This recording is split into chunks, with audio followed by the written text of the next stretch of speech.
Sayın Bakanım, kıymetli mesai arkadaşlarım, gerek nicel gerekse nitel göstergeler bakımından her geçen gün gelişen ve büyüyen Türkiye Maarif Vakfımız, dış politikada insanlığın ortak vicdanı olarak hareket eden ülkemizin eğitim alanındaki yeni kültürel diplomasi hamlesidir. Cumhurbaşkanımız Sayın Tayyip Erdoğan'ın ifadesiyle Birleşmiş Milletler'e üye 193 ülkede faaliyet gösterme hedefiyle yola çıkan vakfımız, kurulduğu 2016 yılından bugüne dek geçen 2 yıl gibi kısa bir sürede 6 kıtada 90'dan fazla ülke ile resmi temas sağlayarak uluslararası bir eğitim markası haline gelmiş durumdadır. Vakfımızın kuruluşunu müteakiben geçen 2 yıllık süre içerisinde bu amaç ve önceliklerimize uygun düşecek şekilde dünyanın dört bir tarafında çok yönlü sonuçları itibariyle de oldukça başarılı çalışmalara imza atılmıştır. Bugün itibariyle vakfımızın 45 ülkede temsilciliği vardır. İkisi üniversite olmak üzere 31 farklı ülkede 174 okulumuz ve 15 yurt binamız bulunmaktadır.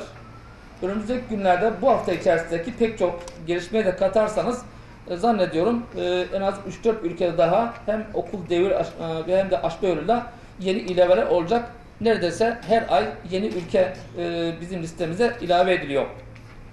3. yılın sonunda okulumuz olan ülke sayısını 50'ye çıkartmayı planlıyoruz.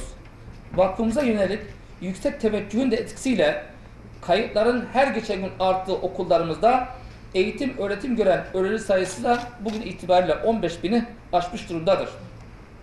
Ayrıca 30 ülkeyle de gerek FETÖ iltisak okulların devralınması, gerekse yeni okulların açılması ve tescil süreçleri için protokoller de imzalanmıştır. Bütün bu veriler Türkiye Maarif Vakfı'nın eğitim alanında evrensel ölçekte yükselen bir değer haline geldiğini ve küresel bir marka olma yolunda hızla ilerlediğini de ortaya koymaktadır. Ancak sıklıkla vurguladığımız üzere bizler eğitimi hiçbir zaman yalnızca kendi ülkemizin ve diğer ülkelerin maddi refahını artıracak zaruri bir yatırım olarak da ele almıyoruz. Onu aynı zamanda kültürel ve toplumsal varlığımızın ihyasını sağlayacak, insani gelişmeye ve küresel barışa hizmet edecek dinamik ve sürekli bir öğrenme süreci olarak da tanımlıyoruz. Eğitim sürecini yeryüzündeki varoluşumuzun temel gerekçesini ve nihai hedefini oluşturan iyi insan olmanın ve kendini tanımanın tüm koşulları içerecek bir toplumsal tekamül süreci ve bireysel özgürleşme süreci olarak da görüyoruz. Ama bugün gelinen noktada açıkçası dünyanın da algılamakta zorlanacağı bir başarı öyküsünü Maarif Vakfımız yazmıştır. O yüzden ben Birol Hocamın ve bütün mütevelli ve yönetim kurulu üyelerinin şahsında her birinize ayrı ayrı tebrik ediyor ve başarılarınızın devamını diliyorum. Bizler Dışişleri Bakanlığı olarak sizlerin başarısının doğrudan etkilendiği bir kurumuz. Doğrudan etkilendiği bir noktadayız. Zira dünyanın dört bir yanında esasen uzun yıllar biz bu FETÖ ile mücadelenin merkezinde yer alan ve bu mücadeleyi gayet kararlı bir şekilde sürdüren ve sürdürmeye de devam edecek olan bir kurumuz. Maarif Vakfı kurulduğu günden bu yana bu noktada işimizin biraz daha kolaylaştığını da hep birlikte müşahede ediyoruz. Gittiğimiz her ülkede Maarif Vakfı'nın varlığıyla güç buluyoruz. Maarif Vakfımız aracılığıyla devraldığımız okulların o ülkelerde FETÖ tehdidini anlamakta ve anlatmakta işimizi ne kadar rahatlattığını görüyoruz. O yüzden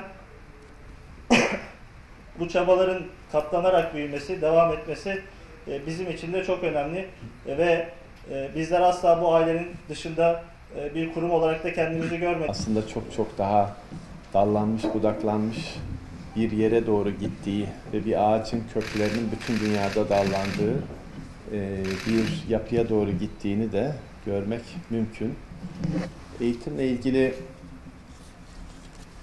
çok temel bir kavram olarak marifin seçilmiş olması zaten meselenin çekirdeğini, tohumunu izah ediyor. Marif içinde irfanı barındırdığı gibi ifrat ve tefriti de barındıran bir kavram. Biz eğitimle alakalı yaptığımız bütün çalışmalarda mesajımızı aslında insana veriyoruz. mesajı insan olan her şeyin öncelikle evrensel olarak kurgulanması gerekiyor. Ondan sonra kendi yerel dokusunda, milli dokusunda o toprağın boyasıyla boyanması gerekiyor ve millileşip güzelleşmesi gerekiyor.